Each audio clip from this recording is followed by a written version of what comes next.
আমরা এখন প্রবেশ করব মুর্শিদাবাদ জেলার লালবাগের হলিডে ওয়াটার পার্কে।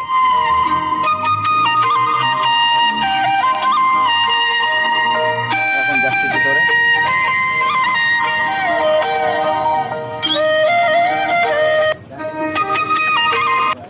আপনারা দেখছেন আমার বন্ধুরা ইয়াং ছেলে তো ব্যাগ নিয়ে লজ্জা পাচ্ছে, কিন্তু ব্যাগটা প্রয়োজন নিয়ে এসেছে, কিন্তু সেই ব্যাগ ঘরে নিতে এখন সকলে লজ্জা পাচ্ছে।